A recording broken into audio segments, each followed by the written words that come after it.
Düşünün, bir yanda alevler, zincirler ve çığlıklar, diğer yanda ise huzur, müzik ve su sesi.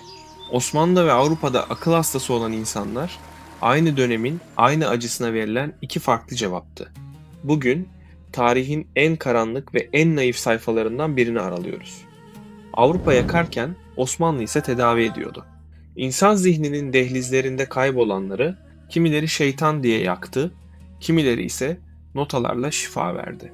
Bu videoda Osmanlı İmparatorluğu'nun o dönemde dünyanın çok ilerisinde olan şifa yöntemlerinin tam kalbine, Edirne Darüşşifası'nın mistik atmosferine giriyoruz. Osmanlı'nın tedavi yöntemlerini anlamak için önce dünyanın geri kalanında, özellikle de Avrupa'da durumun ne kadar vahim olduğuna bakmamız gerekiyor. Orta Çağ ve Rönesans Avrupa'sında akıl hastalıkları tıbbi bir durum olarak değil, teolojik bir kriz olarak görülüyordu. Psikolojik rahatsızlık belirtileri gösteren insanlar içine şeytan girmiş veya büyülenmiş olarak kabul edilir ve bu insanlar Tanrı'nın gazabından kurtulmak için Engizisyon mahkemelerinde yargılanır, acımasızca işkence görür ve sonunda meydanlarda yakılırdı. Delilik bir günahın bedeli veya şeytani bir işbirliğinin kanıtıydı. Şifa ise tıpta değil ateşte aranıyordu. Bu durum yüzyıllar boyunca milyonlarca masum insanın trajik bir şekilde can vermesine neden oldu. Videomuza devam etmeden önce sizden ufak bir ricam var. Henüz yeni bir kanalız. Daha fazla bu tarz içerik için videoyu beğenmeyi, kanala abone olmayı ve video ile ilgili yorum atmayı unutmayın. Şimdiden teşekkürler. Hadi kaldığımız yerden devam edelim. Ancak aynı dönemde Adriyatik'ten Basra Körfezi'ne kadar uzanan Osmanlı coğrafyasında bambaşka bir rüzgar esiyordu. Osmanlı medeniyeti, İslam dininin hastaya şefkatle yaklaşma prensibini ve antik dönemden gelen tıp geleneğini birleştirerek akıl hastalarına mazur yani iradesi dışında olan korunması ve tedavi edilmesi gereken bireyler olarak bakıyordu. Osmanlı hekimleri için akıl hastalıkları şeytani bir musibet değil, fiziksel ve ruhsal dengenin bozulmasıydı. Şifa ise hastayı toplumdan dışlamak veya yok etmek değil, onu huzurlu bir ortamda doğanın ve sanatın gücüyle yeniden dengeye kavuşturmaktı. Bu bakış açısı Osmanlı'yı tıp tarihinde benzersiz bir yere taşıdı.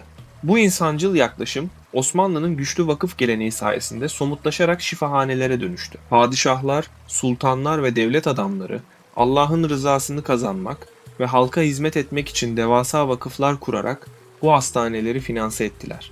Osmanlı şifahanelerinde tedavi tamamen ücretsizdi.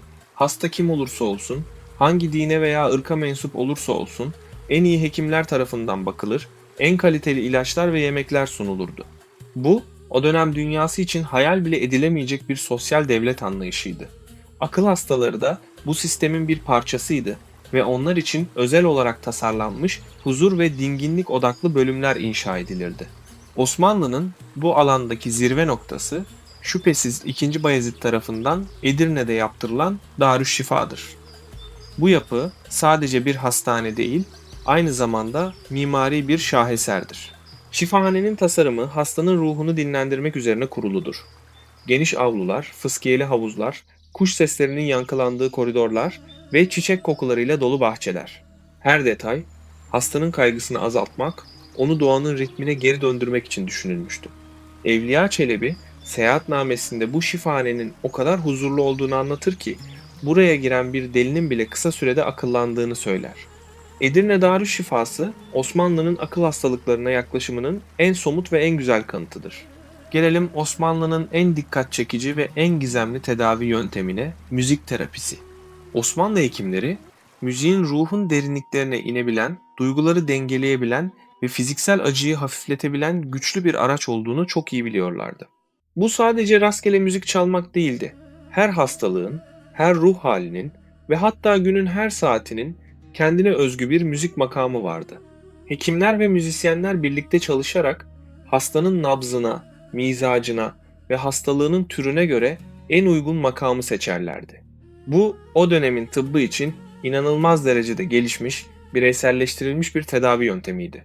Hangi makamın hangi hastalığa iyi geldiği konusunda Osmanlı tıp kitaplarında detaylı bilgiler yer alır.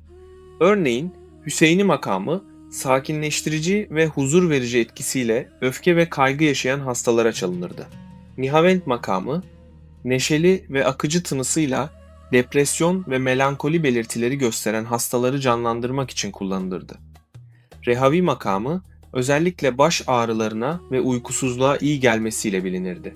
Şifahanenin özel bölümlerinde 4'ü hanende, ses sanatçısı, 6'sı sazende, enstrüman çalan olmak üzere toplamda 10 kişilik bir müzik heyeti haftanın belirli günlerinde hastalar için özel konserler düzenlerdi. Bu konserler sadece bir eğlence değil, tıbbi bir reçetenin parçasıydı. Osmanlı'nın müzik terapisinde özellikle ney enstrümanının yeri bambaşkaydı. Neyin o mistik, derin ve içli sesi tasavvufi bir anlam taşırdı. Ruhun Allah'a olan hasretini, neyin kamışlıktan koparılıp ateşle yakılmasından gelen acıyı sembolize ederdi. Bu ses, akıl hastalarının da kendi iç dünyalarında yaşadıkları acıyı ve yalnızlığı anlıyor, onlara teselli veriyordu. Ney sesi, hastayı dünyevi dertlerden uzaklaştırıp manevi bir huzura taşıyarak iyileşme sürecini hızlandırıyordu. Müzik, Osmanlı şifahanelerinde sadece bir sanat değil, ruhu besleyen, onu yeniden ayağa kaldıran ilahi bir ilaçtı. Müzik kadar güçlü olan bir diğer şifa aracı da su sesiydi. Osmanlı şifahanelerinin mimarisinde fıskiyeli havuzlar ve selsebiller merkezi bir rol oynardı. Suyun o sürekli, ritmik ve huzur veren sesi hastanın kaygısını azaltır, onu doğanın dinginliğine geri döndürürdü. Özellikle Edirne Darüşşifası'nda müziğin yankılandığı koridorlarda suyun sesi de bu senfoniye eşlik eder, ortaya ruhu dinlendiren mistik bir akustik çıkardı. Su, Osmanlı için sadece temizlik demek değildi. O aynı zamanda ruhu arındıran, ona şifa veren, yaşamın kaynağını sembolize eden ilahi bir elementti. Osmanlı hekimleri, koku alma duyusunun da ruh üzerinde güçlü bir etkisi olduğunu keşfetmişlerdi. Bu yüzden şifahanelerin bahçeleri kokulu çiçeklerle ve şifalı bitkilerle gül, yasemin, lavanta, sümbül donatılırdı.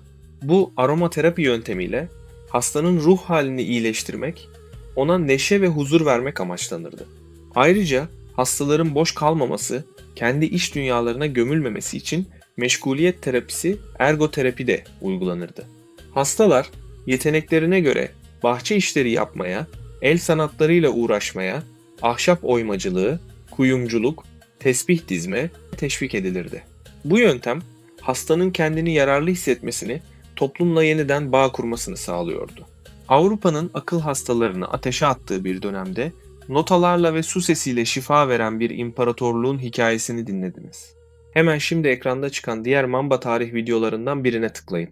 Yorumlarda Osmanlı'nın bu tedavi yöntemleri hakkında ne düşündüğünüzü bizimle paylaşın. Bize destek olmak için videoyu beğenmeyi ve Mamba Tarihi'ye abone olmayı unutmayın.